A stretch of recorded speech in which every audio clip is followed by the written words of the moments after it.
तो बेटा जो अगला आपका chapter that is chapter 7, chapter का नेम क्या होगा? स्ट्रक्चरल ऑर्गेनाइजेशन इन एनिमल्स। देखो जी, एनिमल्स में ऑर्गेनाइजेशन, किसकी ऑर्गेनाइजेशन? स्ट्रक्चर की ऑर्गेनाइजेशन। सबसे पहले हम एक चीज समझेंगे कि हमारे दुनिया में बेटा 3 टाइप का ऑर्गेनाइजेशन होता है। ऑर्गेनाइजेशन 3 टाइप का होता है। कौन कौन सा? एक तो है सेलुलर लेवल, दूसरा है टिश्यू लेवल और तीसरा है ऑर्गन लेवल। बहुत सारे ऐसे ऑर्गेनिज्म हैं जिनमें जिनकी बॉडी सिर्फ किसकी बनी हुई है? सेल की। यानी जैसे फॉर एग्जांपल भाई यूनिसेलुलर ऑर्गेनिजम्स हो गए। भाई यूनिसेलुलर में एक ही सेल तो प्रेजेंट है बस, तो उनकी पूरी बॉडी की ऑर्गेनाइजेशन किसके हाथ में? सिर्फ एक सेल के हाथ में है। लेकिन कुछ ऐसे ऑर्गेनिजम्स हैं जिनमें सेल के आगे कौन सा लेवल आ जाता है? टिश्यू। जैसे कि मैंने आपको बेटा एक बार समझाया था कि सेल्स मिलकर क्या बनाएंगी? टिश्यू। टिश्यू मिलकर क्या बनाएंगे? Tissue system. भाई टिश्यू सिस्टम मिलकर क्या बनाएगा? ऑर्गन। ऑर्गन्स मिलकर क्या बनाएंगे? Organ system. और ऑर्गन सिस्टम फाइनली क्या फॉर्म कर देगा? ऑर्गेनिज्म। यानी कि एक लाइफ तो किस पे है? सेल पर। एक लाइफ किस पे है? टिश्यू पर। और लास्ट में एक किस पर है? लाइफ है ऑर्गन पर। तो 3 टाइप का ऑर्गेनाइजेशन हो गया। एक सेलुलर ऑर्गेनाइजेशन, एक टिश्यू लेवल और एक कौन सा हो गया? Organ level. टिश्यू लेवल में बेटा जब आप चैप्टर पढ़ोगे एनिमल किंगडम में क्लासिफिकेशन वाला, उसमें पढ़ोगे सारा टिश्यू वाला। भाई जैसे कि तुम्हारे एलिमेंट्स, प्लेटी एलिमेंट्स, उनमें सब में टिश्यू लेवल होता है। ठीक है। टिश्यू लेवल के बाद जो हायर ऑर्गेनिजम्स होंगे उनमें कौन सा लेवल होगा? ऑर्गन लेवल होगा। यानी जो बॉडी की स्ट्रक्चर है उसे 3 चीजें फॉर्म करती है। भाई छोटे ऑर्गेनिजम्स में सेलुलर लेवल, फिर मिडिल में जाएंगे टिश्यू और हायर में क्या हो गया? ऑर्गन। जैसे कि अब हम लोग मैमल्स, वर्टिब्रेट्स वगैरह, इनवर्टिब्रेट्स वगैरह, इंसेक्ट वगैरह, ये सब, उन सब में तुम्हारा जो ऑर्गेनाइजेशन है वो कौन से लेवल का ऑर्गेनाइजेशन है? ऑर्गन लेवल का। तो ये चीज क्लियर हो गई होगी। स्ट्रक्चरल ऑर्गेनाइजेशन का मतलब क्या हो गया कि ऑर्गेनाइजेशन किसकी ऑर्गेनाइजेशन? हमारे स्ट्रक्चर की ऑर्गेनाइजेशन। ठीक है जी।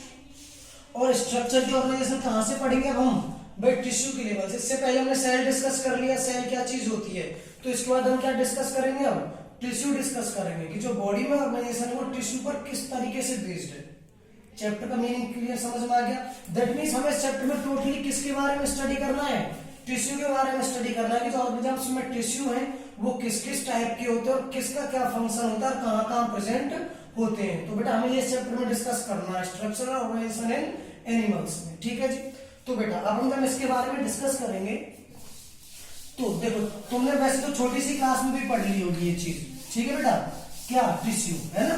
नाइन्थ में स्पेशल चैप्टर टिश्यू का है नहीं है? तो हमने किसके बारे में बात कर रहे हैं? टिश्यू के बारे में कि व्हाट इज टिश्यू। हमने अभी पीछे ये छोटी सी बात की थी कि सेल्स मिलकर क्या बनाती हैं? टिश्यू बनाती हैं। सही बात है। सेल्स मिलकर क्या बनाती हैं? टिश्यू बनाती हैं। अब देखो बेटा, वो सेल्स भाई सिमिलर भी हो सकती हैं। कैसी हो सकती हैं? सिमिलर। किसमें सिमिलर? अपने स्ट्रक्चर में और अपने किसमें? फंक्शन में। है ना। यानी cells similar in their structure and function. तो वो कैसा टिश्यू बनाएंगी? वो बनाएंगी बेटा सिंपल टिश्यू। कैसा टिश्यू बनाएंगी? Simple tissue. क्यों? क्योंकि सेल्स का स्ट्रक्चर और फंक्शन कैसा होगा? सेम। तो वो मिलकर जो फंक्शन करेंगी वो भी कैसा करेंगी? सेम फंक्शन करेंगी। लेकिन कुछ सेल्स कैसी होंगी? डिफरेंट। किसमें डिफरेंट? अपने स्ट्रक्चर में भी डिफरेंट और फंक्शन में भी डिफरेंट। तो जो सेल्स अपने स्ट्रक्चर और फंक्शन में कैसी होंगी? डिफरेंट होंगी, वो किस टाइप का टिश्यू बनाएंगी? कंपाउंड टिश्यू बनाएंगी। कैसा बनाएंगी? Compound tissue. इस तरीके से हमारे टिश्यू है बॉडी में, वो 2 तरीके के टिश्यू हो गए। एक हो गया सिंपल टिश्यू और एक कैसा हो गया? Compound tissue. सिंपल टिश्यू जो सिमिलर सेल्स का बना हुआ है। कैसी सेल्स? जो सिमिलर है स्ट्रक्चर में और फंक्शन में। और कंपाउंड टिश्यू कैसा टिश्यू हो गया बेटा? ऐसी सेल्स जो डिफरेंट है किसमें? अपने स्ट्रक्चर में और फंक्शन में। यहां तक बात क्लियर है? तो दैट मींस टिश्यू सिंपल भी हो सकते हैं और कंपाउंड भी हो सकते हैं। ठीक है। अब हम बात करेंगे बेटा जब हायर ऑर्गेनिजम्स में, यानी हम बात करेंगे अपनी बॉडी के बारे में कि हमारी बॉडी में कौन कौन से टाइप के टिश्यू होते हैं। ठीक है भाई। तो हमारी बॉडी में जो बेटा टिश्यूज होते हैं जनरली वो 4 टाइप के टिश्यू होते हैं। कितने टाइप के टिश्यू होते हैं? 4 टाइप के टिश्यू होते हैं हमारी बॉडी में। सबसे पहला टिश्यू आएगा जी एपिथेलियम। कौन सा आएगा? Epithelium tissue. ठीक है। उसके बाद जो दूसरा टिश्यू आएगा बेटा दैट इज कनेक्टिव टिश्यू। कौन सा होगा? Connective tissue. तीसरा जो टिश्यू आएगा बेटा दैट इज मस्क्यूलर। कौन सा हो गया जी? मस्क्यूलर। और लास्ट में जो आएगा दैट इज नर्वस। ठीक है भाई, तो इसका मतलब हमारी बॉडी में 4 टाइप के टिश्यू हो गए। कौन कौन से? एपिथेलियम, कनेक्टिव, मस्क्यूलर और नर्वस। सबसे पहले बात करनी थी एपिथेलियम का मतलब क्या होता है। एपी का मतलब होता है बेटा आउटर। एपी मतलब क्या हो गया? आउटर। और थीलियम का मतलब होता है कवरिंग। यानी ऐसे टिश्यूज जो कहां प्रेजेंट होते हैं? आउटर कवरिंग्स में प्रेजेंट होते हैं। हमारी स्किन है, स्किन में कैसा टिश्यू प्रेजेंट है?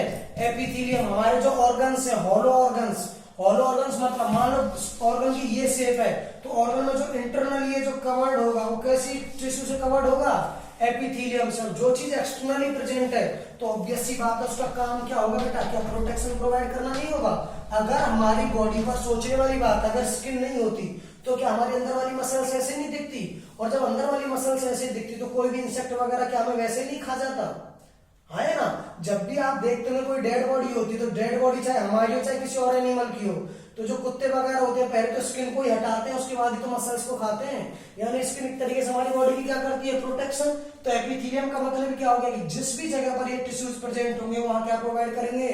प्रोटेक्शन प्रोवाइड करेंगे। सबसे जो मेन फंक्शन होता है। बाकी इसके अलावा इनका फंक्शन एब्जॉर्प्शन भी होता है। जैसे कि अगर इंटेस्टाइन में प्रेजेंट है, इंटेस्टाइन में विलाई होती है जो कि सीलिएटेड फॉर्म्स होती है इंटेस्टाइन की, जो कि increase the surface area for the absorption. लेकिन मेन काम क्या हो गया इनका? प्रोटेक्शन। और दूसरा टिश्यू कैसा टिश्यू बेटा? Connective tissue. वर्ड से क्लियर हो रहा है? यानी जो किसका काम करते हैं? कनेक्शन का काम करते हैं। यानी एक ऑर्गन को दूसरे ऑर्गन से, एक मसल को दूसरे मसल से, इस तरीके से। एग्जांपल भैया टेंडन्स हो गए, लिगामेंट्स हो गए। बताओ कनेक्टिव है नहीं है? लिगामेंट्स बोन टू बोन जोड़ते हैं, टेंडन्स मसल्स टू बोन्स जोड़ते हैं। ब्लड है हमारा, ब्लड एक तरीके का फ्लूइड कनेक्टिव टिश्यू है। पढ़ा होगा 10th में what is blood? Blood is a fluid connective tissue. Fluid form में कनेक्टिव टिश्यू है जो पूरी बॉडी में फ्लो कर रहा है, कि वो एक ऑर्गन से दूसरे ऑर्गन को कनेक्ट कर रहा है, क्योंकि पूरी बॉडी में न्यूट्रिएंट्स, ऑक्सीजन, हर चीज को पहुंचा रहा है। उसके बाद थर्ड टिश्यू कौन सा है बेटा? मस्क्यूलर। मस्क्यूलर वर्ड से क्लियर हो रहा है। मस्क्यूलर का मतलब क्या हो गया? मसल्स।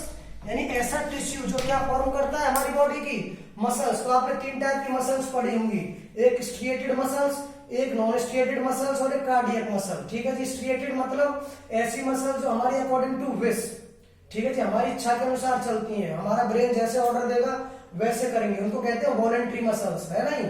दूसरी हो गई स्ट्रिएटेड, इनको इनवॉलंटरी मसल्स कहते हैं, जो हमारी इच्छा के अनुसार काम नहीं करते। और तीसरी कौन सी होगी? Cardiac muscles. कार्डियक वर्ड से क्लियर हो रहा है? कार्डियक मतलब हार्ट, यानी ऐसी मसल्स जो किसमें प्रेजेंट होती है? हमारे हार्ट में। लास्ट में कौन सा टिश्यू आया भाई साहब? Nervous tissue. नर्वस टिश्यू मतलब जो हमारा नर्वस सिस्टम फॉर्म करता है। नर्वस सिस्टम 10th में पढ़ा हुआ। नर्वस सिस्टम का काम क्या होता है? अगर गलती से गर्म चीज को छू दिया तो छूते आप क्या कर लोगे? हटा लोगे। मतलब स्टिमुलस की वजह से जो आपको रैपिड एक्शन करते हो, ठीक है कि नहीं, तो वो चीज क्या होती है हमारी? किसकी वजह से होती है? नर्वस टिश्यू की वजह से। नर्वस टिश्यू किससे बनेंगे? हमारे नर्वस सिस्टम को फॉर्म करते। तो इस तरीके से 4 फॉर्म के टिश्यूज प्रेजेंट हो गए बॉडी में, एपिथेलियम, कनेक्टिव, मस्क्यूलर और नर्वस। यहां तक बात क्लियर है? तो सबसे पहले किस टिश्यू के बारे में बात करेंगे बेटा? एपिथेलियम टिश्यू के बारे में बात करेंगे। ठीक है जी।